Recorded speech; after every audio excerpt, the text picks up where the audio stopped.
Hello students, this is Vivek Kumar Karade from government model school Khirsado Parasia. इस video lecture में हम MP board class 11 physics में chapter 4 motion in plane अर्थात समतल में गति को पढ़ने वाले हैं। आइए इसे ध्यान से देखिए। इसके बड़े वाले जो दीर्घ उत्तरी प्रश्न हैं हमने आपको प्राय सभी करवा दिए हैं। ठीक है, आप को इसमें हम मल्टीपल चॉइस क्वेश्चन मतलब सही विकल्प, fill in the blanks means Khalistan तथा एक शब्द एक वाक्य करवाने वाले हैं। और कुछ क्वेश्चन जो बड़े वाले अगर छूट गए हो तो हम उसे भी आपको करवाएंगे। बाकी मैक्सिमम क्वेश्चन हमने आपको करवा चुके हैं। तो आप आइए इसे ध्यान से देखिए और आप हमारे मॉडल स्कूल परासिया के चैनल को सब्सक्राइब कर लो हमारे स्कूल के, क्योंकि आने वाले वीडियो आपको उसी पे ही उपलब्ध होंगे। तो आइए वीडियो स्टार्ट करते हैं। हमारा जो सवाल है पहला, निम्नलिखित में से सदिश राशियों का समूह क्या है? तो सदिश राशियों का समूह होता है त्वरण, क्षेत्रफल और संवेग मोमेंटम। अगला है, यदि दो सदिशों का परिणामी का परिमाण दोनों के परिमाण के योग के बराबर हो तो उनमें से कौन सा कथन सत्य होगा? तो इसका कथन सत्य यह है कि दोनों के बीच में बनने वाला जो एंगल है वो 180 डिग्री मतलब 180 अंश होना चाहिए। प्रश्न नंबर 3 पे हम आते हैं। प्रश्न नंबर 3 तो हमने आपको पढ़ा ही दिया है। त्रिभुज नियम है कि ए और बी के बीच में अगर थीटा है, दो सदिश ए और बी के बीच में थीटा कोण है, तो परिणामी सदिश जो होगा आपका वो होगा ए का वर्ग धन बी का वर्ग plus 2ab cos theta whole under root में। अगला, अधिकतम दूरी तक प्रक्षेपित करने हेतु प्रक्षेप्य कोण क्या होना चाहिए? मैंने आपको पहले बताया कि कोण अगर कम रहेगा तो आपकी वस्तु दूर तक जाएगी, तो 45 अंश कम से कम होना चाहिए। अगला, निम्न में से किन कोणों के जोड़ों के लिए क्षैतिज परास समान होनी चाहिए? तो स्टूडेंट्स, क्षैतिज परास ही आपको दिख रहा होगा, खुद ही 90 अंश दिख रहा है आपको, 90 अंश दिख रहा है, 90 अंश। तो दो कोण आपका योग 90 अंश होना चाहिए। दो कोण का योग क्या होना चाहिए? 90 अंश। तो यहाँ पे जो ऑप्शन है 40 और 50, ये दोनों का योग 90।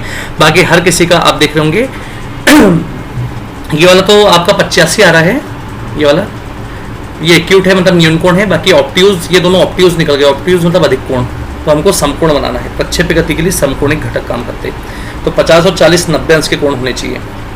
अगला है हमारा, अदिश राशियां वह है जो, इसका ऑप्शन है डी, उन सभी दर्शकों के लिए एक ही मान रखती है चाहे अक्षों के से उनके अभिविन्यास भिन्न भिन्न हों।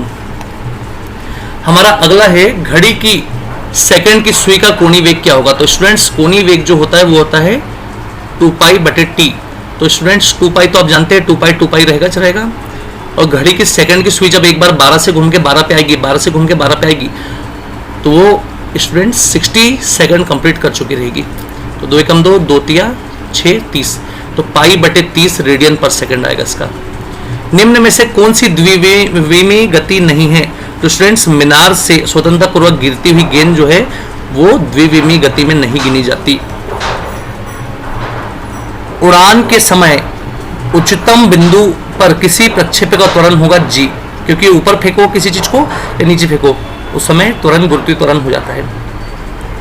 किसी प्रक्षेप्य द्वारा क्षैतिज में चली गई दूरी उसकी अधिकतम दूरी की 4 गुनी हो जाएगी। आपको करवाया था स्टूडेंट मैंने कि क्षैतिज की दूरी मतलब r h की 4 गुना कब होगी? r h से 4 गुना तब होगी जब जो एंगल है, angle should be 45 degree, angle 45 अंश होना चाहिए, तब होगा। अगली चीज, महत्तम ऊंचाई के लिए प्रक्षेपण कोण क्या होना चाहिए? तो महत्तम ऊंचाई के लिए आप उसको ऊपर फेंक दो 90 अंश बना के, है ना, 90 अंश बना के आप ऊपर फेंक दो, वही क्यों गिर जाएगी।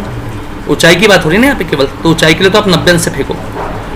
और दूरी के लिए फेंकना है तो कैसे फेंकोगे स्टूडेंट्स? 45 अंश का कोण बना के।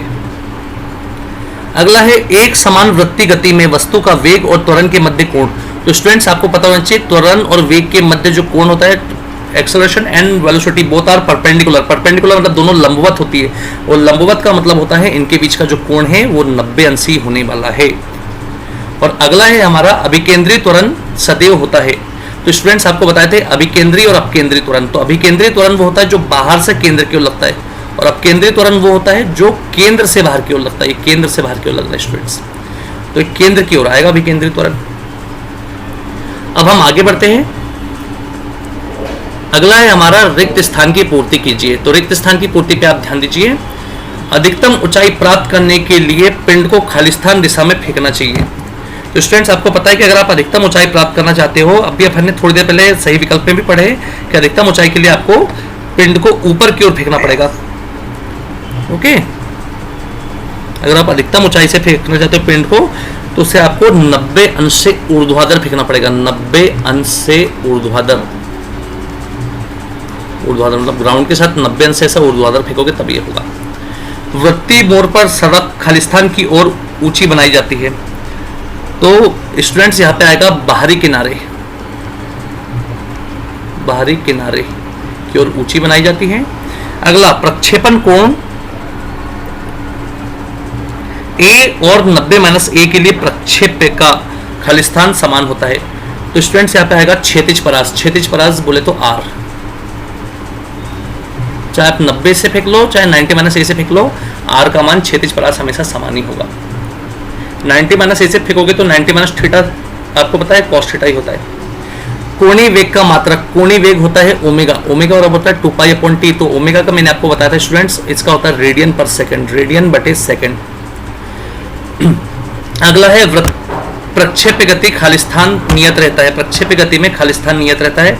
तो स्टूडेंट्स इसके दो आंसर हो सकते हैं। इसका आंसर नंबर 1 ये हो सकता है कि इसमें इनिशियल वेलोसिटी मतलब प्रारंभिक वेग भी नियत रहता है u, है ना स्टूडेंट्स, और साथ में आप चाहते हो इसमें u cos थीटा भी लिख सकते हैं, नियत रहता है हमेशा। महत्तम ऊंचाई प्राप्त करने के लिए प्रक्षेपण कोण खालिस्तान होना चाहिए। ओके स्टूडेंट, महत्तम प्रक्षेपण कोण आपका महत्तम ऊंचाई प्राप्त करने के लिए ये ऊपर ही दिख रहा है आपको 90 अंश होना चाहिए। ओके, इट इज कंप्लीटेड, ये कंप्लीट हो चुका है। अब हम आगे आते हैं। एक वाक्य में उत्तर दीजिए। तो स्टूडेंट्स ये तो मैं थ्योरेटिकल ही बोलूंगा, आप इसे धीरे धीरे सुन के नोट कर लीजिएगा। शून्य सदिश किसे कहते हैं? ऐसा सदिश जिसका मैग्नीट्यूड या परिमाण शून्य हो। मैंने आपको लिखवा चुका हूं, ऐसा सदिश जिसका मैग्नीट्यूड या परिमाण शून्य हो उसे हम शून्य सदिश के नाम से जानते हैं। प्रक्षेप्य गति किसे कहते हैं? तो आपको बताए थे स्टूडेंट हमने, जब किसी वस्तु को भूमि के सापेक्ष, जब किसी वस्तु को भूमि के सापेक्ष एक कोण बनाकर फेंका जाता है, जब किसी वस्तु को भूमि के सापेक्ष एक कोण बनाकर एक निश्चित वेग से फेंकते हैं तो वस्तु अपना परवलयाकार पथ प्रदर्शित करती है। इसे ही हम प्रक्षेप्य गति कहते हैं तथा फेंके गई वस्तु को प्रक्षेप्य कहते हैं। यदि किसी सदिश ए की दिशा का एकांक सदिश क्या होगा, ये भी आपको करा दिए थे स्टूडेंट हमने। ए का जो एकांक सदिश होगा वो होगा वेक्टर ए के बटे में modulus of vector A, mod vector A. अभिकेंद्रीय त्वरण का सूत्र कोणीय वेग के पदों में लिखिए। तो चौथे का देखिए स्टूडेंट्स, अभिकेंद्रीय त्वरण ए बराबर होता है v बटे v का वर्ग बटे r। अब वो बोल रहा है कोणीय वेग मतलब ओमेगा के टर्म में जाना चाह रहा है। तो स्टूडेंट आप जानते हैं कि v बराबर r ओमेगा, वेग बराबर त्रिज्या गुणित कोणीय वेग होता है। तो आप यहाँ पे v की जगह रख दीजिए r ओमेगा का होल वर्ग अपॉन r। तो ये आपका हो जाएगा स्टूडेंट्स a बराबर r का भी वर्ग, ओमेगा का भी वर्ग और r भी। तो a बराबर हो जाएगा r ओमेगा स्क्वायर। द्विविमीय गति के 3 उदाहरण लीजिए स्टूडेंट्स, ये भी आपको करवाया गया था। Motion of snake on floor, सांप का किसी सांप की फर्श पे गति, बक्से को खींचना, है ना, व्हेन वी वॉक जब हम चलते हैं, ये सब आपके द्विविमीय गति के उदाहरण हैं। समतल में गति करते हुए कण किसी क्षण 3,4 पर है तो उसके मूल बिंदु से दूरी ज्ञात करो। तो देखो ये मूल बिंदु है स्टूडेंट्स जो है 0,0 और ये कोई बिंदु है जिसकी दूरी है जो है 3,4 पर। आपको दूरी ज्ञात करना है तो ये आपका होगा x1 y1, ये होगा आपका x2 y2। तो जो दूरी होगी स्टूडेंट्स आपकी वो होगी x2 माइनस x1 का वर्ग प्लस y2 माइनस y1 का वर्ग। तो इस टाइप से 3 माइनस 0 का वर्ग और 4 माइनस 0 का वर्ग, तो 3 का वर्ग धन 4 का वर्ग, 3 का 9, 4 का 16, ये हो जाएगा 25 और 25 का होगा स्टूडेंट 5। ठीक है, आप इसे अच्छे से करिएगा। विमीय गति में एक समान त्वरित गति के विस्थापन समीकरण को लिखिए।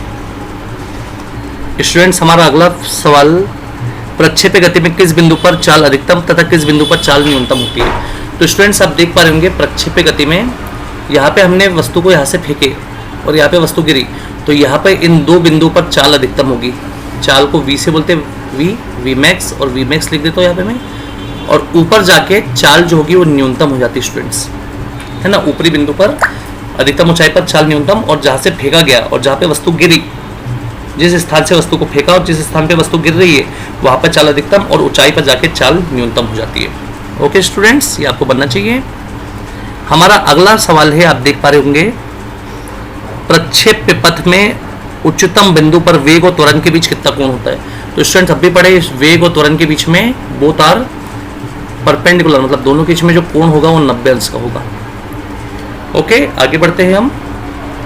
तो स्टूडेंट्स अगला है हमारा प्रश्न, क्या प्रक्षेप्य गति में प्रक्षेप्य का त्वरण और वेग सदैव लंबवत होता है? तो स्टूडेंट्स प्रक्षेप्य गति में ऐसा जरूरी नहीं है कि हमेशा आपको दिख रहा है कि यहाँ पे अपन ने वस्तु को ऐसा फेंके, कहाँ पे पूरे समय लंबवत है, वो नहीं है ना। तो इसका जवाब आएगा नहीं, यह संभव नहीं है कि हमेशा ही वेग त्वरण के लंबवत हो। अगला है, एक खिलाड़ी गेंद को क्षैतिज से किस झुकाव पर फेंके कि गेंद अधिकतम दूरी तय करे? तो स्टूडेंट्स मैंने बताया आपको, अगर बॉल को लंबा फेंकना है तो कोण छोटा रखो, तो कोण छोटा रखने के लिए थीटा इक्वल्स टू लेना पड़ेगा 45 डिग्री, 45 अंश का कोण लेना पड़ेगा हमें यहाँ पे, है ना, थीटा इक्वल्स टू 45 डिग्री। हमारा अगला है सवाल, 5 किलोग्राम व 10 किलोग्राम के दो गोले एक समान वेग से एक ही दिशा में फेंकते हैं, तो कौन सा गोला पृथ्वी पर पहले टकराएगा? तो स्टूडेंट्स आपको पता होगा कौन सा गोला पहले पृथ्वी पर आएगा। तो हमें यहाँ पे उड्डयन काल से मतलब है t बराबर होता है 2u sin थीटा बटे कितना g। तो स्टूडेंट्स आप यहाँ पे देख रहे होंगे, यहाँ पे द्रव्यमान का कोई लेना देना नहीं है, जबकि क्वेश्चन में हमको द्रव्यमान दिए गए कि एक का द्रव्यमान 5 किलो है और एक का 10 किलो है। बाकी यहाँ पे ना कोण की, यहाँ पे देखिए दोनों को समान वेग से फेंक रहे, दोनों को कैसे फेंक रहे स्टूडेंट्स? समान वेग से फेंक रहे, मतलब वेग समान मतलब समान है, कोण के बारे में कोई जिक्र हो नहीं रहा है यहाँ पे, और जी तो खुद एक नियतांक है। जब दोनों को हम, चाहे वो कितने भी किलो के क्यों ना रहे, 5 किलो 10 किलो 100 किलो कितने के भी रख क्यों ना रहे स्टूडेंट्स, दोनों एक साथ ही पृथ्वी पर पहुंचेंगे, क्योंकि यहाँ पे द्रव्यमान का कोई लेन देन सूत्र में है नहीं। तो दोनों समान, दोनों एक समान ही पृथ्वी पर लौटेंगे।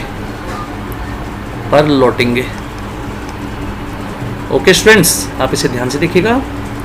हमारे नेक्स्ट प्रश्न की ओर अब हम आगे बढ़ेंगे। हमारा जो नेक्स्ट प्रश्न है वो इस प्रकार है, अति लघुत्तरी प्रश्न है। स्टूडेंट्स हमारा एक क्वेश्चन शायद मुझे लगता है पीछे छूट गया था, ये है हमारा प्रश्न। ये देखिए, आप दिख रहा होगा आपको, विमीय गति में एक समान त्वरित गति का विस्थापन का समीकरण लिखिए। तो विस्थापन का जो समीकरण होता है स्टूडेंट्स वो होता है R2 बराबर R1 plus V T2 minus T1, ये हमारा विस्थापन का समीकरण होगा स्टूडेंट्स। ओके, इसे ध्यान दीजिएगा। अगले सवाल पे अब हम आ रहे हैं अति लघुत्तरी प्रश्न, सदिशों के योग का त्रिभुज नियम लिखिए। तो स्टूडेंट्स ये तो आपको पता ही है कि किसी भी त्रिभुज में दो भुजाओं के स्थिति सदिश का योग परिणामी भुजा के स्थिति सदिश के योग परिणामी भुजा के बराबर होता है। किन्हीं दो भुजाओं के स्थिति सदिश का योग परिणामी भुजा के स्थिति सदिश के बराबर होता है। ओके स्टूडेंट्स, ये तो हमने पढ़ चुके थे, आपको करवा भी दिए थे, पर यहाँ पे सिर्फ कथन लिखना है, यहाँ पे आपको हल करते नहीं बैठना अति लघुत्तरी में। हमारा अगला सवाल है, किसी सदिश ए को XY समतल में विभाजित करके लिखे। तो स्टूडेंट्स आपको क्लास में याद हो तो मैंने करवाया था, ये XY समतल है, ये X है और ये क्या है Y, और ये है बिंदु A जिसके X अक्ष के निर्देशांक है X1 और Y अक्ष के निर्देशांक है Y। हाँ, XY भी लिख सकते हैं आप लोग, ये X और ये है Y। ओके, X का जो सपोर्ट करता है आपको पता है स्टूडेंट, आई कैप करता है, और Y का सपोर्ट जो करता है कौन करता है, J कैप, और ये होगा ओरिजिन पॉइंट मतलब मूल बिंदु। तो स्टूडेंट्स ए को हम इस टाइप से लिख सकते हैं, चित्र भी बनाइए और ये लिखिए सदिश ए बराबर XI प्लस YJ। मैंने आपको वेक्टर का संगठन मतलब कंपोजिशन ऑफ वेक्टर पढ़ाया था क्लास में, आपको याद हो तो। अगला है, एकांक सदिश किसे कहते हैं? तो स्टूडेंट्स ऐसा सदिश जिसका परिमाण एक हो, ऐसा सदिश जिसका परिमाण क्या हो, एक हो। ये प्रश्न नंबर 2 हो गया। प्रश्न नंबर 3 देखिए स्टूडेंट्स, प्रश्न नंबर 3 का जवाब ये है, एकांक सदिश ऐसा सदिश जिसका परिमाण एक हो, आपको करवाए थे है ना, ऐसा सदिश जिसका परिमाण एक हो, जिसका परिमाण एक हो, एकांक सदिश कहलाता है। और IJ के क्या है इसके? स्टूडेंट्स यहाँ पे क्वेश्चन भी हमको साथ में दे रहा है, IJ के क्या है? तो I कैप, J कैप और K कैप आपको पता होगा। I कैप जो रहता है वो X अक्ष का परिणामी सदिश है, J कैप Y अक्ष का, और K कैप जो होता है आपका वो Z अक्ष का परिणामी सदिश है। स्टूडेंट्स हमारा अगला से ये हो गया था आप लोग का, ठीक है। अगला है कोणीय वेग किसे कहते हैं, इसका सूत्र बताइए। तो स्टूडेंट हमने आपको बता चुके थे कोणीय वेग जो रहेगा वेग वो रहेगा कोणीय विस्थापन बटे समय,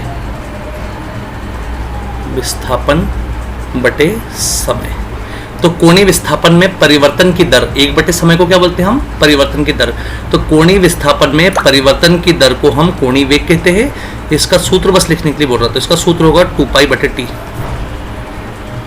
ओके स्टूडेंट्स, है ना, कोणीय विस्थापन में परिवर्तन की दर को ही कोणीय वेग कहा जाता है। हमारा अगला सवाल है, वृत्तीय गति के लिए आवर्तकाल और आवृत्ति की परिभाषा दीजिए।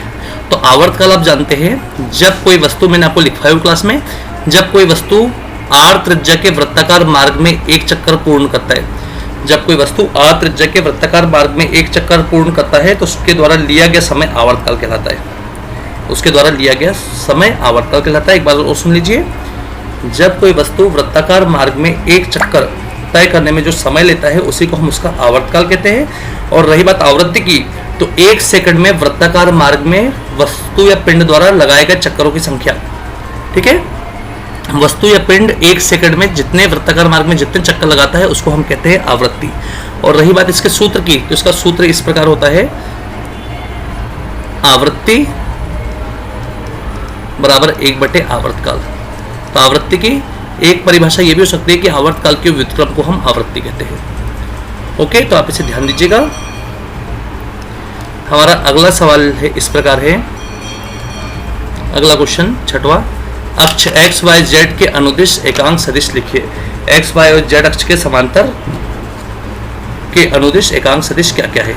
अगला है स्टूडेंट क्वेश्चन, अक्षों एक्स वाई जेड के अनुदिश एकांक सदिश लिखिए। तो अपना हो ही चुका ना स्टूडेंट्स, एक्स वाई और जेड के अनुदिश जो एकांक सदिश है, एक्स के अनुदिश आई कैप, वाई के अनुदिश जो होगा जे कैप और जेड के अनुदिश होगा के कैप। ठीक है, ये आप देखिएगा। अब स्टूडेंट्स इसमें जो आपके दीर्घ उत्तरीय प्रश्न चालू होते हैं, ये सारे ही दीर्घ उत्तरीय प्रश्न आपको क्लास में करा दिए गए। प्रक्षेप्य गति के लिए क्षैतिज और ऊर्ध्वाधर प्रयास, उड्डयन काल, हमने आपको 5 सूत्र एक साथ करवाए। प्रक्षेप्य का पथ, ये न्यूमेरिकल भी आपको क्लास में करवाए। ये 300 नहीं है, ये 30 अंश से तो कोण बनाते हुए 15 मीटर प्रति सेकंड से फेंक रहे हैं, तो उड्डयन काल ये करवाए हैं आपको, यही क्वेश्चन क्लास में। वृत्तीय गति क्या है ये, और अभिकेंद्रित त्वरण क्या है, ये भी आपको करवाया है क्लास में। ये भी न्यूमेरिकल आपको क्लास में करवाए हैं। ये वाला क्रिकेट वाला भी करवाया आपको कि 100 मीटर फेंक रहा है तो कितनी ऊंचाई तक फेंक रहा है, ये भी आपको क्लास में करवाया गया है। ये भी करवाया गया है, थीटा बराबर tan इनवर्स 4h/r, ये तो अभी आपको लास्ट क्लास में करवाया गया प्रैक्टिस के तौर पे। और बस इसमें कुछ नहीं करना है, इसमें आपका जो ऊंचाई है और जो क्षैतिज परास है दोनों का भाग दे दीजिए, आपका आंसर आकर तैयार हो जाएगा। करवाए थे आपको क्लास में। प्रक्षेप्य गति के लिए क्षैतिज ऊंचाई किस कोण पर क्षैतिज ऊंचाई के बराबर होगी, तो यही है क्वेश्चन, रिपीट क्वेश्चन है आपका। अभिकेंद्रित त्वरण क्या है, इसका सूत्र लिखो, ये आपको करवाए गए हैं। ये देखिए, सिद्ध कीजिए कि एकांक त्रिज्या के लिए रेखीय विस्थापन कोणीय विस्थापन के बराबर होता है। रेखीय विस्थापन कोणीय विस्थापन के बराबर होता है, ये आपको करवाए गए हैं स्टूडेंट्स क्लास में।